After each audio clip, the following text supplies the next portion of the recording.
Une tente vous tuera par 40 degrés, mais on dort confortablement à l'intérieur de l'eau gelée.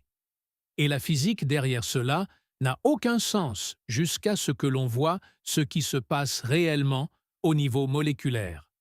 Voici ce que personne ne vous dit. La neige est constituée à 90% d'air emprisonné, et l'air est l'un des pires conducteurs de chaleur de la nature. Une conductivité thermique de seulement 0,024 watts par mètre Kelvin. La glace solide conduit la chaleur 100 fois mieux que l'air emprisonné. C'est pourquoi un bloc de glace vous gèle la main, alors que la neige compactée vous maintient en vie. Alors, pourquoi peut-on mourir de froid en touchant de la glace, mais survivre à l'intérieur d'un mur de neige? La réponse brise l'une des plus grandes idées reçues sur la survie par grand froid. La densité n'est pas votre allié. La glace est solide. Les molécules sont serrées, créant une autoroute thermique qui arrache la chaleur directement de votre corps. Les blocs de neige contiennent des millions de poches d'air microscopiques, chacune agissant comme une zone morte thermique. La chaleur tente de s'échapper, frappe une poche d'air et stagne. Mais attendez, il y a un problème. Si la neige est un si bon isolant, pourquoi les bancs de neige paraissent-ils froids au toucher? Votre main sur un banc de neige perd de la chaleur par conduction, c'est-à-dire par contact direct. Mais à l'intérieur d'un igloo, vous ne touchez pas les murs. Vous êtes séparés par de l'air, ce qui signifie que la conduction est neutralisée. À la place, vous avez affaire au rayonnement et à la convection. Et c'est là que l'igloo devient génial.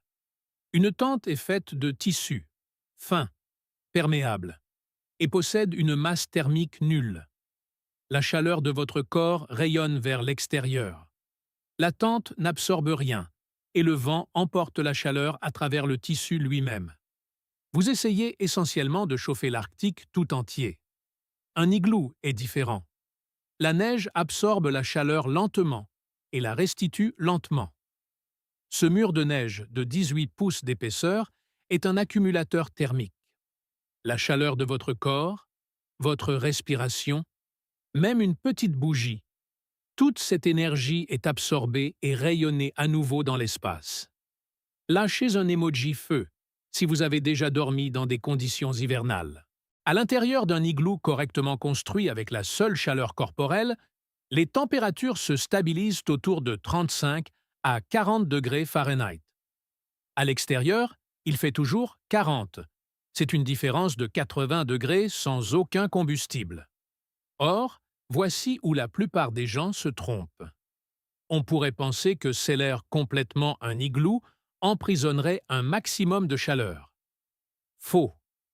Vous avez besoin d'une ventilation, et pas pour la raison que vous croyez. Oui, vous avez besoin d'oxygène, mais la vraie raison est la vapeur d'eau. Votre haleine contient de l'humidité.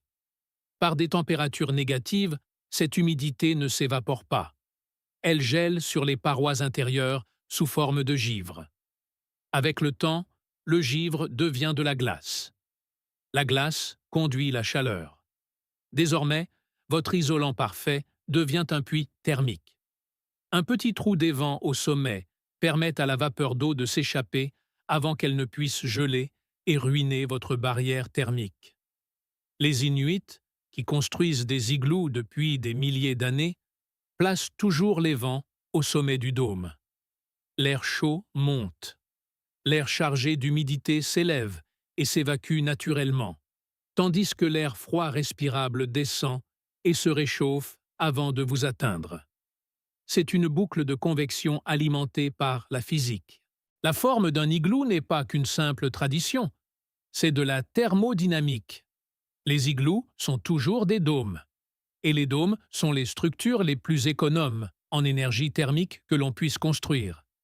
La raison pour laquelle la chaleur monte dans un abri rectangulaire est qu'elle s'accumule au plafond, loin de vous, puis rayonne à travers le toit plat. C'est de l'énergie gaspillée. Dans un dôme, la chaleur monte et se répartit uniformément sur la surface courbe. Il n'y a pas d'angle où le froid peut s'accumuler. Pas de surface plane où la chaleur se concentre et s'échappe. Le dôme minimise également la surface pour un volume donné. Moins de surface signifie moins de perte de chaleur. Un cube ayant le même espace intérieur qu'un igloo possède 30% de surface en plus. C'est 30% de murs en plus, laissant s'échapper votre chaleur dans le vide. Mais le détail que la plupart des guides de survie oublient est le tunnel d'entrée. Les igloos ont des entrées situées sous le niveau du sol. L'air froid est plus dense que l'air chaud, il s'engouffre donc dans le tunnel et y reste. Votre espace de vie se situe plus haut, là où l'air chaud s'accumule naturellement. C'est un piège à froid, un fossé d'air dense et glacial protégeant votre poche de chaleur. Vous pouvez d'ailleurs le mesurer. Le tunnel d'entrée sera à 20 degrés Fahrenheit, alors que 3 pieds plus haut dans le dôme, il fera 40 degrés. C'est une différence de 60 degrés, basée uniquement sur la stratification de la densité de l'air. Passons au processus de construction qui fonctionne réellement. Étape 1. Trouvez la bonne neige. Il vous faut une neige dense et compacte, pas de la poudreuse. Si vous ne pouvez pas faire une boule de neige qui tient, vous ne pouvez pas faire d'igloo. Cherchez de la neige qui est au sol depuis plusieurs jours, compressée par le vent ou par son propre poids. Étape 2. Coupez des blocs de 18 pouces de long, 12 pouces de haut et 6 pouces d'épaisseur. Utilisez une scie à neige ou même un grand couteau. Ne cherchez pas des briques parfaites.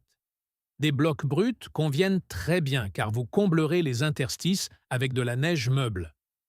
Étape 3. Posez votre première rangée en un cercle de 6 à 8 pieds de diamètre. Ensuite, et c'est crucial, taillez une rampe dans cette première rangée. Vous créez une spirale. Vous n'empilez pas des couches. Chaque nouveau bloc repose légèrement plus haut que le précédent, incliné vers l'intérieur d'environ 15 degrés. À mesure que vous montez en spirale, augmentez l'angle d'inclinaison vers l'intérieur. Arrivé à mi-hauteur, les blocs devraient être inclinés à 30 degrés. Vous construisez une courbe de chaînette, la même forme qu'une chaîne suspendue, mais inversée. Elle est autoporteuse. Étape 5. Le dernier bloc, la clé de voûte, s'insère par le haut. Il verrouille l'ensemble. Pas de mortier, pas de support, juste de la physique et de la compression. Étape 6.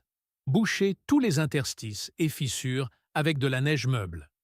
Creusez votre tunnel d'entrée sous le niveau du sol. Inclinez vers le bas, puis vers le haut. Percez un petit trou d'évent au sommet. Une fois à l'intérieur, prenez 30 secondes toutes les quelques heures pour dégager cet évent. Si vous ne le faites pas, le givre obstrue l'ouverture. L'humidité reste emprisonnée et votre abri chaleureux se transforme en un congélateur de glace solide. Le temps de construction total avec de l'entraînement est de 90 minutes. La durée de vie par température stable est de plusieurs semaines. Si cette vidéo atteint 20 000 likes, je m'envole vers le nord pour en construire un avec une caméra thermique afin que vous puissiez voir exactement où va chaque degré de chaleur. Qu'est-ce qui sépare les débutants des experts? La compréhension de l'énergie de changement de phase. La neige n'est pas seulement un isolant. C'est une batterie thermique grâce à la fonte et au régel. Lorsque l'intérieur de votre igloo se réchauffe légèrement, la couche de neige la plus interne commence à fondre. La fonte absorbe de l'énergie, beaucoup d'énergie. Cette énergie se retrouve bloquée dans le changement de phase de l'état solide à l'état liquide. Lorsque vous cessez de produire de la chaleur, cette eau regèle et libère l'énergie dans l'espace. Votre igloo absorbe les pics de chaleur et les libère lentement, stabilisant la température sans que vous n'ayez rien à faire. Ce mécanisme explique pourquoi les igloos maintiennent la chaleur avec la seule température corporelle, alors qu'une tente chute au moment où vous arrêtez de bouger. Les abris en neige fonctionnent dans n'importe quelle condition où la neige est compactable, pas seulement dans l'Arctique. La physique se moque de l'endroit. Elle se soucie de la structure, de la masse thermique et de l'air emprisonné. Vous en savez maintenant plus sur la thermodynamique par grand froid que 90% des campeurs hivernaux.